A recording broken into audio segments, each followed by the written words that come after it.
far away from spawn in a snowy ice spike biome, a kingdom was created.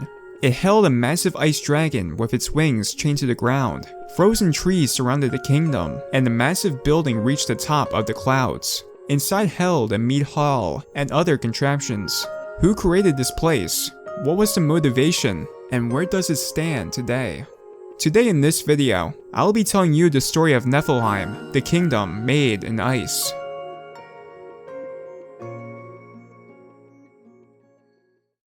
The story begins in 2017 when DocSmurf and his group's past base, Yggdrasil, was completely finished. They were bored staying at Yggdrasil since they accomplished everything they wanted to do there and wanted to move on to a new place. For their new base, the group wanted to stay in the same coordinate quadrant of Yggdrasil, and DocSmurf decided that they should create an ice-themed build. However, two of the players from Yggdrasil decided to stop playing, so it was up to DocSmurf and Sickness Man to create the base and find a spot.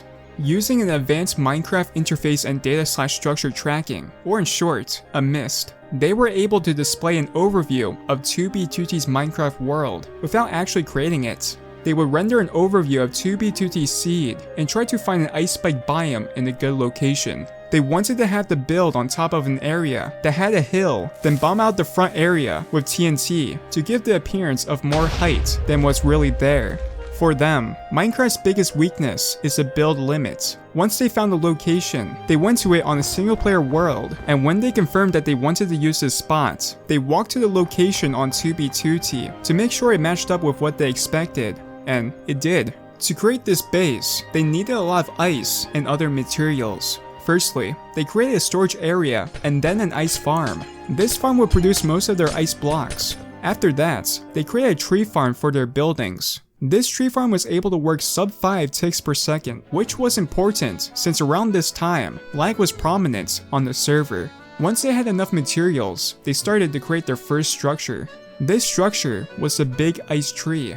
It took DocSmurf several weeks to create it due to the repetitiveness as to the amount of blocks. The ice tree was mostly solid layered ice, so it was a hassle to construct. After that, they created smaller ice trees all over the region. Compared to the big ice tree, these tall thin ice trees were assembled in less than a day. The next step was to create the sea level region. For this, they had to use large TNT bombers that ran back and forth to blow out the rough area for the build before they started shaping it by hand. This made the process much faster. They had limited tools to work with, since at the time they started construction, the server was in between duplication glitches, and the group left most of their materials at Yggdrasil. Once they were satisfied with the whole, they created the ice lake. They had to create a fake lake in sections, then put the frozen layer over the top. The water underneath is a single source block layer, then everything under it is flowing water. So as they filled in water, it had to be covered before it naturally froze on its own. Overall, this took them several months to complete.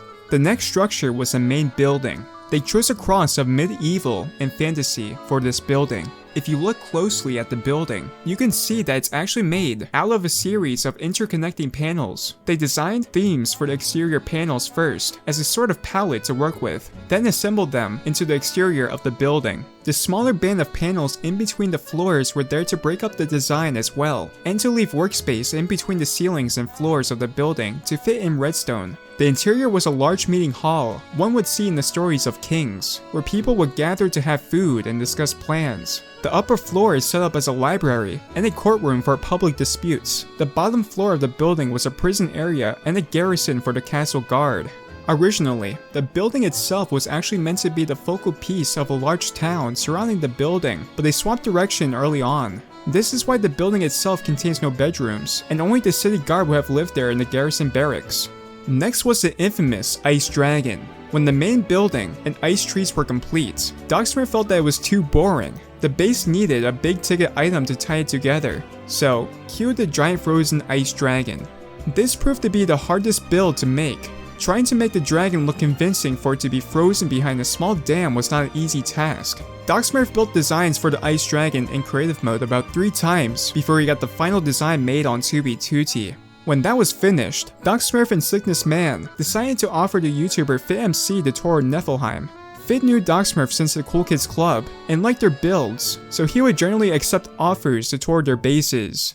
On September 12, 2018, Fit uploaded a video about Neflheim, revealing it to the whole 2B2T community. Players were amazed on how detailed the base was, and the determination to create it. On December 8, 2018, Neflheim was complete. No conflicts really happened at the base since DocSmurf kept a tight schedule. One of the downsides of having only 2 players working on something is that it's relatively calm, but for DocSmurf, he liked the calm. He played 2B2T for different reasons than most players. Him and Sicknessman built because it had a sense of meaning. What was the point to build on their own server to just never log into it again? Neflheim would stay dormant for a while. However, like all bases on 2B2T, Neflheim would soon be found. The downfall of Neflheim was when Dipper Nation, or also known as Nerds Inc., revealed the coordinates of Neflheim sometime in 2019. It was located by exploiting the unaltered ice spikes, as they are tied to the terrain generation seed. Players would start to visit, leaving DocSmurf and Sicknessman to abandon Neflheim forever and move on to bigger projects. Today, Neflheim is still intact. Some areas are blown up, but still recognizable. In DocSmurf's words, there is something special about making a big build and survival on the harshest, most grief-ridden server in history, and then having it stand for years in defiance of those that would do it harm. Every time they built something, it was essentially a taunt. The group would make something, it was out there. They took great pains to protect it. Now, try to find it if you can. That's what makes 2B2T one of the most unique servers out there. Thanks for watching. I would like to thank DocSmurf for the information in this video. Leave a like, and maybe consider subscribing for more information like this in the future. Anyway guys, stay fast, and see you guys next time.